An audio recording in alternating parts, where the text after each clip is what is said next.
Okay guys, I absolutely love frogs and toads, and while I was digging up the beans, I found this little guy.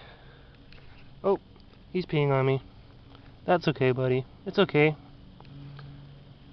It's okay. I get it, you're scared. You don't know what's going on. But I absolutely love these guys. I used to collect them when I was younger. And yeah, he's making noises. He's scared. Just wanted you to make it in a video. So, anyway, I'm gonna let him go. He peed on me, but it's cool. There you go, buddy. Get going. Get going. But yeah, so when working in the garden, you can find some of your favorite. I don't know if he's a amphibious little guy. I can't remember what they're called, but anyway, you can find stuff like these little guys. And but yeah, I love these guys. I absolutely love them. I've ever since I was a child. And anytime I get a chance to hold one of them or interact with one of them, yeah, it's just pretty awesome. There you go, buddy. But yeah, I love these guys, even though he peed on me. So anyway, just thought I would share that little moment with you of my favorite little guys.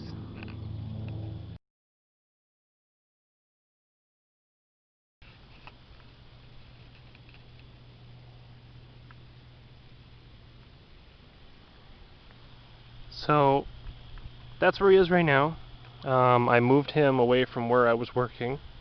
So this is just a little frog slash toad PSA for you guys. These guys, even if you don't like them, be very mindful of them in your garden because they're going to eat the bugs and other insects that actually would, you know, make a mess of your plants like this. All those holes. Frogs are going to eat those bugs that would damage your plants. So they're actually really good to have in your garden.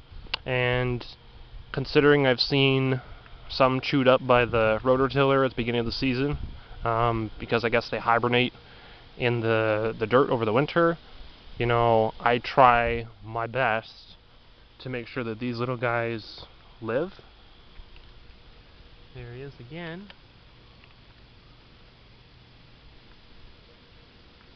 And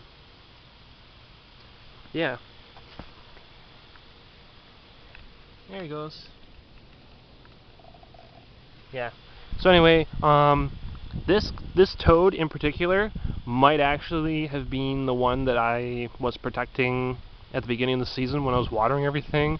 He was like the size of a quarter, maybe a loonie, and if that. And I basically kept him in my fist while I was watering, and I only used my one hand to run around with the watering cans. And so basically I kept him in my hand, put a little bit of water on him to keep him, you know, a little refreshed, and basically just protected him, because the problem with the smaller ones especially, you're not going to see them, and so that's what I was concerned about, was stepping on him while I was walking around the entire garden watering every plant. So this looks like the product of me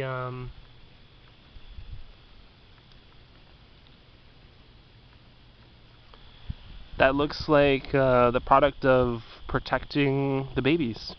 You know, it looks like he managed to, you know, make it to adulthood, as you can see here by the pumpkin. So yeah, just think about that. If not for these little amphibian guys, just gonna pet him here a little bit.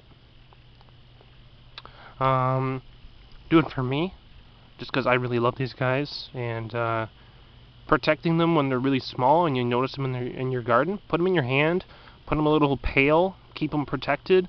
Once you've gone through your garden and watered everything, put them exactly where you found them back in your garden, unless of course you need to move them to the other end for safety, like I did for this guy. So one more little close-up. that is it. Just wanted to include that little PSA for this guy, who, by the looks of things, was the little guy I saved at the beginning of the season.